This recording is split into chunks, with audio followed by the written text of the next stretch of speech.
नमस्कार दोस्तों, इस वीडियो में हम चर्चा करेंगे वोडाफोन आइडिया के बारे में। आप ही 3-4 दिनों में काफ़ी ज़्यादा इसमें प्लस माइनस काफ़ी आया। 4 दिन पहले तक काफ़ी लोग बोल रहे थे कि वोडाफोन को बेच दीजिए। उससे पहले कुछ दिन पहले न्यूज़ आई थी कि वोडाफोन शायद 2 रुपये तक जाएगा, 3 रुपये तक जाएगा, ऐसे हो जाएगा वैसे हो जाएगा। और इसके बावजूद कुछ ऐसा भी हुआ था कि अभी रिसेंटली एक दिन पहले फिर से न्यूज़ आ गई थी और आज भी एक न्यूज़ आई थी। तो देखिए, मैं आपको एक तरीका बताता हूँ कि आपको ख़रीदना है या नहीं ख़रीदना है। तो मैं आपको एक ऐसा उपाय बताने जा रहा हूँ कि आप किसी भी स्टॉक्स को कैसे आसानी से ख़रीद सकते हैं, उसको उसका सही भाव उसका जान सकते हैं। देखिए, मैं आपको एक मेथड बताऊँगा, फिर हम डिसाइड करेंगे कि वोडाफोन आइडिया आपको ख़रीदना चाहिए कि नहीं ख़रीदना चाहिए। तो ये जो मेरा मेथड है, इसका मेथड है SS एल्गो 1। यानी कि ये मैंने एल्गोरिथम मैंने कैसे डिज़ाइन किया है, क्योंकि मैं काफ़ी टाइम तक मैथमेटिक्स पढ़ा रहा था और मैथमेटिक्स का मैंने एमटेक किया हुआ है और कंप्यूटिंग के साथ किया हुआ है। तो ये एल्गोरिथम डिज़ाइन करना मेरा शौक़ रहा है हमेशा से। तो मैंने काफ़ी लोगों को पढ़ाया भी है। तो इस एल्गोरिथम को मैं बनाता भी हूँ और समझता भी हूँ। तो एल्गोरिथम एक मैथमेटिशियंस के लिए आसान होता है, शायद ये किसी दूसरे पर्सन के लिए थोड़ा सा दिक्कत हो सकता है। तो हम बात करते हैं कि ये कैसे काम करता है स्टॉक्स के बारे में। कोई भी स्टॉक होता है तो मैं आपको समझाने की कोशिश करता हूँ। यहाँ पे एक एग्जांपल समझेंगे इसको। कोई भी जो स्टॉक होता है, सबसे पहले उसमें एक इशू ये होता है कि उसको सबसे पहले 20 MA से उससे परखा जाता है। हमेशा जो कोई स्टॉक होता है, कोई भी नया स्टॉक भी आता है, पुराना स्टॉक भी आता है, तो उसका जो पहला अटैम्प्ट होता है वो 20 MA के साथ होता है। मैं आपको एक बार दिखाने की कोशिश करता हूँ। मैं एक बार निफ्टी ऑन कर देता हूँ आपको समझाने के लिए।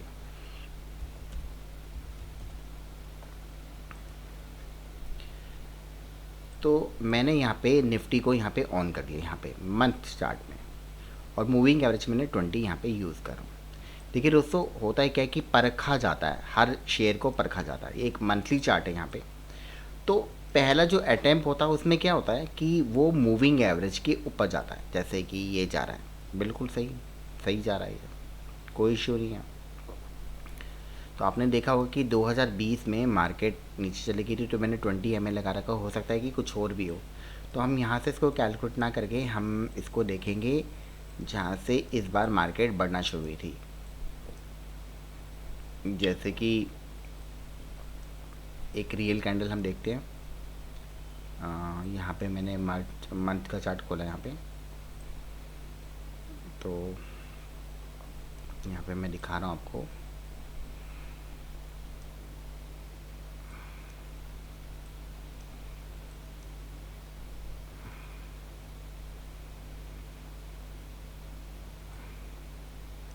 एक ये कैंडल देखिए, आपको दिखाई दे रहा है 1 दिसंबर है यहाँ पे। तो 1 दिसंबर को एक रियल कैंडल आई थी, जिस दिन से हमें कुछ रियल दिखता है। देखिए, रियल कैंडल क्या होती है, मैं आपको एक्सप्लेन कर देता हूँ यहाँ पे। यहाँ पे एक्सप्लेनेशन में आपको दोबारा से दिखा रहा हूँ। देखिए, आपको ना एक कैंडल देखनी, ये ग्रीन, और इसके ऊपर ये विक छोटी सी हो, यानी कि विक 10% 5% होना चाहिए और बॉडी बड़ी होनी चाहिए। जो विक ऊपर की साइड है, देखिए बाकी जो कैंडल है ना, उसमें डबल डबल विक आपको दिखाई देने लगेगी। देखिए, इस तरह की जो विक्स होती है, ये प्राइस को कैरी करती है। तो हमें प्राइस को कैरी करने वाली विक नहीं चाहिए, हमें सिर्फ ओरिजिनल चाहिए। ओरिजिनल कैसी होती है, ऐसी होती है या फिर ऐसी होती है। तो ये आपको समझ में आ गया, हमें सिर्फ इसी कैंडल को ढूंढना होता है। तो देखिए, मुझे यहाँ पे मिल गया 1 दिसंबर, बहुत अच्छी बात है। तो देखिए दोस्तों, क्या होता है कि 4 बार कोई भी जो स्टॉक होता है उसकी पिटाई होती है। उसकी पिटाई होती है कैसे? पहला जो अटैम्प्ट होता है उसमें क्या होता है कि वो 20 MA को क्रॉस करता है, ठीक है। तो 20 MA को क्रॉस कर रहा है, अच्छी बात है, दिखाई दे रहा है हमें। फिर इसको मैं कन्वर्ट करने के लिए आपको दिखा रहा हूँ। 1 दिसंबर का चार्ट देखेंगे, उसके बाद देखेंगे, ताकि आपको क्लियर हो जाए। तो 20 MA के बाद आया एक दिन का चार्ट, और हम उसको लगा के देखेंगे 1 दिसंबर से। यहाँ से देखिए, आपको क्या दिखाई दे रहा है कि जो 20 MA है ना, उसने उसको क्रॉस कर लिया यहाँ पर।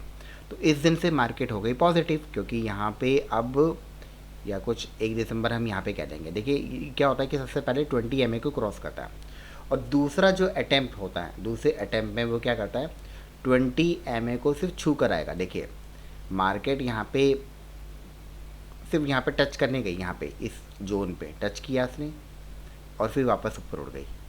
ये एक छोटा स्विंग बनाया। देखिए यहाँ पे 21,000 था और यहाँ तक वो करीब करीब 1,000 पॉइंट बढ़ गया, तो एक छोटा सा स्विंग दिया इसने। तो पहला अटैम्प्ट होता है 20 MA को छूना, दूसरा अटैम्प्ट होता है 50, ये जो काम होता है ना वो 50 MA के साथ होता है। कि एक बार मार्केट जो होती है ना वो 50 MA, देखिए यहाँ पर 50 MA को छूने आई है यहाँ पे। ये कब किया उसने, अप्रैल में किया। 50 MA को छूने के बाद थोड़ा सा नीचे भी गई। 50 MA के छूने के बाद वो क्या करती है, 100 MA से उसकी पिटाई होती है।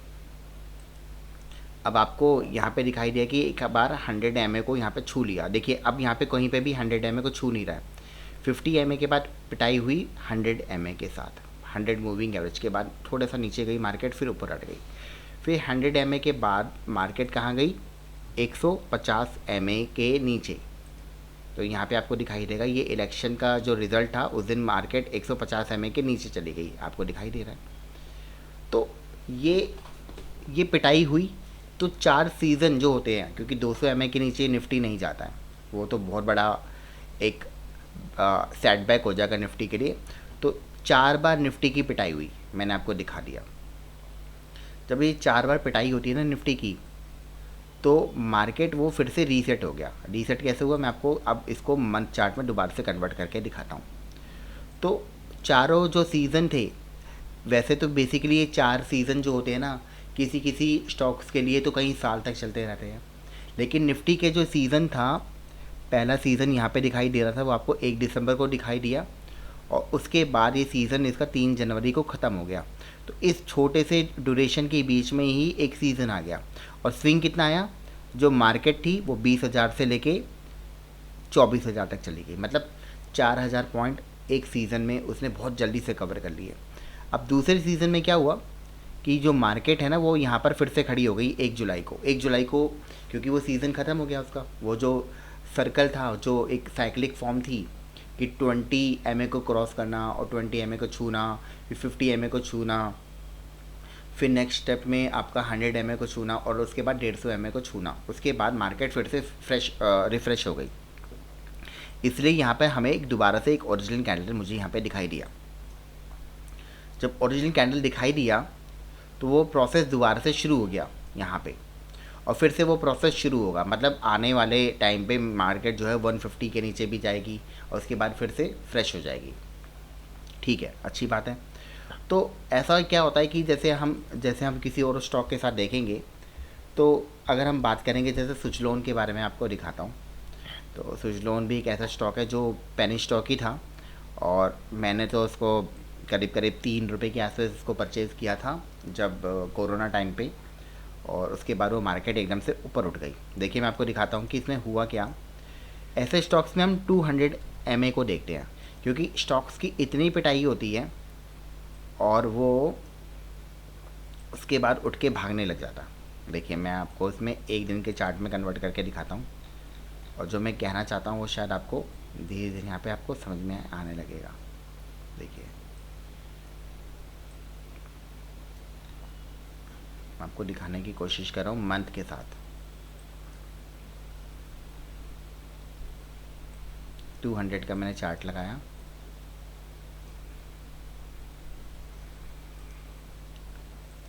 और इसमें शायद प्रॉब्लम आ रही है, तो मैं दूसरे किसी चार्ट में देखता हूँ। इसमें डेटा आ नहीं रहा इसमें। तो दोस्तों मैं इसको दूसरे चार्ट में मैंने ऑन कर दिया, इसमें investing.com पे लगा दी, क्योंकि ट्रेडिंग व्यू में डेटा लोड नहीं हो रहा था। तो ये मेरा अनुभव है जो मैं आपके साथ शेयर करने जा रहा हूँ। ये मेरा एल्गोरिथम है, इसको मैंने काफ़ी स्टॉक्स के साथ इसको ट्राई किया है। तो मैं आपको दिखाने की कोशिश कर रहा हूँ कि देखिए यहाँ पे अगर आप देख पा रहे हैं यहाँ पे कि जो सुजलोन का मैंने 200 MA लगाया, तो 200 MA जो था ना, मतलब 200 दिन का मूविंग एवरेज तभी मिलता है जब उसके अंदर कोई ना कोई एक्टिविटी शुरू हो जाती है। देखिए कोई स्टॉक एकदम से उठ के भागता नहीं है, उसमें मूविंग एवरेज का मतलब है कि उसमें ऑपरेटर का भी पैसा है, उसमें आप रिटेल इन्वेस्टर का भी पैसा है, और उसमें ऑलमोस्ट सभी का पैसा होता है। मूविंग एवरेज सब कुछ सही बताता है।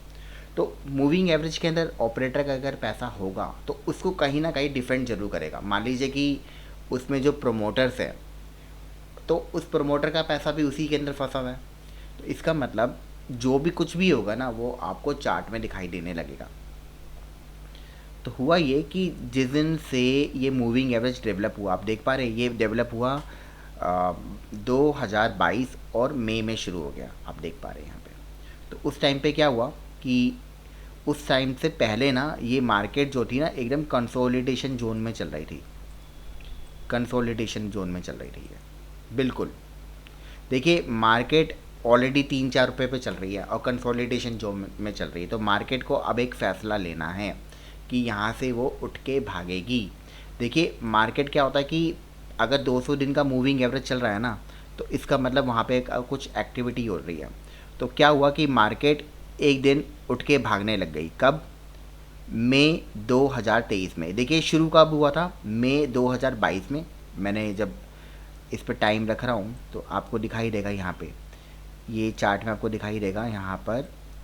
तो मैं इसको दिखाता हूँ। देखिए यहाँ पे शुरुआत हुई थी मई 2022, कोई भी दाम था, क्या था 5-6 रुपये के आसपास चल रहा था। और जब से ये उठ के भागना शुरू हुआ, वो कब से भागना शुरू हुआ? मई 2023, पूरे एक साल के बाद। क्योंकि मूविंग एवरेज के अंदर यही होता है कि 200 दिन का मूविंग एवरेज यानी कि पूरे एक साल भर का जो ट्रेडिंग होती है उसको कैलकुलेट किया जाता है। कोई भी स्टॉक अगर कंसोलिडेशन जोन में जाने के बाद ये लाइन अगर आपको दिख जाए ना यहाँ पे, तो भाई साहब आप समझ लीजिए कि जिस दिन से ये लाइन बनी है उस दिन से एक साल के अंदर वो स्टॉक अब भागने की तैयारी करने वाला है। देखिए जीरो तो नहीं होगा कोई स्टॉक, बस यहाँ से स्टॉक अब भागने की तैयारी करने वाला है। कहाँ पे? वो मूविंग एवरेज के ऊपर जाने वाला है। इससे पहले आपको कहीं मूविंग एवरेज आपको दिखाई भी नहीं दे रहा होगा। ये आपको पुराना भी है लेकिन यहाँ पे कोई मूविंग एवरेज आपको दिखाई नहीं दे रहा है। आपको ज़्यादा से ज़्यादा मूविंग एवरेज आपको 200 की बजाय आपको 500 दिखाई 50 या 150 दिखाई दे सकता है, लेकिन 200 मूविंग एवरेज आपको दिखाई नहीं देगा। तो मैं बात करता हूँ किसकी? वोडाफोन आइडिया की, जिसके बारे में हम बात कर रहे थे। मैंने एक मंथ के चार्ट के साथ मूविंग एवरेज यहाँ पे लगा के रख दिया है। देखिए ये कब आया है? 2023 अक्टूबर, 2 अक्टूबर 2023 में मूविंग एवरेज डेवलप हो गया। और आज की डेट क्या है? मतलब आज सितंबर तक ये मूविंग एवरेज आ चुका है ये, क्योंकि अभी एक महीने का चार्ट आ रहा है ना। तो एक महीना यानी कि अब 2 तारीख अक्टूबर बस आने ही वाली है। तो उस दिन से शायद हम कुछ डेवलपमेंट यहाँ पे देख सकते हैं। अगर मैं दोबारा से वो सुजलोन का दिखाता हूँ कि सुजलोन में क्या हुआ था, एक ग्रोथ आ गई थी। ये सुजलोन के स्टॉक को मैंने तो 3 रुपये पर परचेज़ किया था और आज बहुत अच्छा चल रहा है वो। उसके साथ में एक मूविंग एवरेज और लगा लेता हूँ, क्योंकि इसमें कुछ आपको बड़े इंडिकेटर की कोई ज़रूरत नहीं है, सिंपल फ्लैट आपको रहना है। ये फॉर्मूला सिंपल है, यहाँ पे 50 लगा के देख लेते हैं जी। देखिए क्या हुआ था कि जो इसकी जब हम बात कर रहे थे ना तो ये मूविंग एवरेज 50 के तो ऊपर आ ही गया था। ये देखिए बस थोड़े ही समय पहले वो आया यहाँ पर और 50 EMA से ऊपर भागने की कोशिश करने लगे, एकदम से सीधे खड़ा हो गया वो यहाँ पे स्टॉक। अब तो ये आराम से 100 रुपये के आसपास जा रहा है, कोई प्रॉब्लम नहीं है। तो वोडाफोन पे आपको क्या करना है क्या नहीं करना है ये शायद आपको अब समझ में आने लग गया होगा। जो भी आप स्टॉक यहाँ पे देखेंगे ना जो 200 मूविंग एवरेज की ये आपको लाइन दिखाने लगेगी, इसका मतलब उस पर कोई ना कोई एक्टिविटी हो रही है, लेकिन वो आप देख नहीं पा रहे। देखिए अगर मैं यहाँ पे 50 दिखाता हूँ ना, ये है 50, ये 50 के ऊपर मार्केट चली गई, एक बार 50 के ऊपर डिक किया यहाँ पे, तो ये लोअर पॉइंट था। अब यहाँ से शायद कुछ दिनों में हम मार्केट को यहाँ से जाते हुए देखेंगे। तो इस समय मार्केट, आज की डेट में बात कर रहा हूँ, आज की जो डेट है वो 24 सितंबर है। कोई भी वोडाफोन आइडिया के बारे में श्योर नहीं है। अगर एक साल का अगर हम टारगेट लेके चलते हैं तो देखते हैं क्या होता है। देखिए इस समय जो स्टॉक है वो 10 रुपये करीब करीब 75 पैसे, 10 रुपये, साढ़े 10 रुपये के आसपास का ही है। तो यहाँ से अगर आप इसको परचेज़ करना चाहते हो तो 2-3 रुपये का आप स्टॉप लॉस यहाँ पे लगा सकते हैं। और मैं तो सोचता हूँ कि ये काफ़ी स्टॉक काफ़ी अब निकल के आए काफ़ी टाइम से। ये इस देखिए होता ही है कि कोई भी जो स्टॉक होता है पहले उसके पीछे काफ़ी बैड न्यूज़ दी जाती है, और बैड न्यूज़ के दौरान ही वो स्टॉक मोमेंटम लेता है। मोमेंटम एक बार ऐसा लेता है तो वो रुकता कहीं नहीं है। तो इस स्टॉक की वैसे ही 4 बार पिटाई हो चुकी है, जो मैं बता रहा था आपको। कभी मैं उस पर वीडियो बनाऊंगा, क्योंकि वो उस एल्गोरिथम पे हम वीडियो काफ़ी बनाएंगे, उस एल्गोरिथम को ध्यान में रखते ही वीडियो बनाएंगे। और ऐसा होता ही है कि अब ये स्टॉक बस देखिए तैयारी कर रहा है। ये कोई भी स्टॉक अगर नीचे जाता है ना दोस्तों, तो मैं आपको बता रहा हूँ वो नीचे इसलिए जाता है कि ताकि उसमें होल्डिंग बढ़ जाए। जब भी स्टॉक अपने मूविंग एवरेज के नीचे जाता है तो उससे लोगों को फ़ायदा ही होता है। क्यों? क्योंकि जो ऐसे लोग होते हैं वो एवरेज करते हैं, या ऐसे लोग होते हैं जो सोचते हैं कि इस सही दाम पे या सस्ते दाम पे ख़रीदेंगे तो सस्ते दाम पे ख़रीदने का उनको मौका भी मिल जाता है। तो वोडाफोन आइडिया, मेरी सजेशन तो यही है कि मैं इसको परचेज़ करूँगा, मैं अपने लिए एक पोर्टफोलियो में इसको जगह दूँगा। और मेरी कोशिश ये रहेगी कम से कम मैं इसको 2 या 1-1.5 साल, कम से कम मैं 1 साल तक तो उसको होल्ड करके रखूँगा। तो मेरी कोशिश ये है। आप क्या सोचते हैं? आप अपनी राय जो है अपने कमेंट बॉक्स में बता सकते हैं। तो इस वीडियो को हम यहीं तक विराम देते हैं और देखते हैं कि आगे क्या होता है। मेरे अकॉर्डिंग मैं तो इसको कम से कम 100-150 तक इसको होल्ड करना चाहूँगा। तो आपकी क्या राय है? ये जाएगा कि नहीं जाएगा? देखिए कुछ भी आशंकित हो सकता है, मतलब कुछ भी हो सकता है, लेकिन मैं कम से कम 2 से 3 रुपये का इसमें स्टॉप लॉस भी रखने की कोशिश करूँगा। तो देखते क्या होता है कि देखिए अगर ये सिर्फ इसको ही टच करता है, क्योंकि हो सकता है नीचे आ जाएगा उसका 35-30 रुपये तक आ जाएगा, 21 से 22 तक ही आ जाएगा। अगर अपने मूविंग एवरेज को भी छूने की कोशिश करता है या क्रॉस करने की कोशिश करता है आने वाले समय में, क्या इसमें दिखाई दे सकता है हमें, तो उसके बारे में तो अभी कुछ नहीं कह सकते, लेकिन इस स्टॉक में अभी कुछ जान है। और अक्सर मैंने ये देखा है कि जिस स्टॉक के बारे में बैड न्यूज़ मार्केट में काफ़ी दी जाती है या मीडिया में काफ़ी आता है, तो समझ लीजिए कि वो स्टॉक अब मोमेंटम में आने वाला है। तो यहाँ से आएगा स्टॉक 0 होगा या फिर वो 100 रुपये बनाएगा, तो देखते हैं आने वाले 1-2 साल में हम इसको देखेंगे। तो अब देखेंगे कि नेक्स्ट टाइम हम वीडियो बनाएंगे इसके ऊपर तो क्या बनता है। तो अब इस वीडियो को हम यहीं तक विराम करते हैं। धन्यवाद।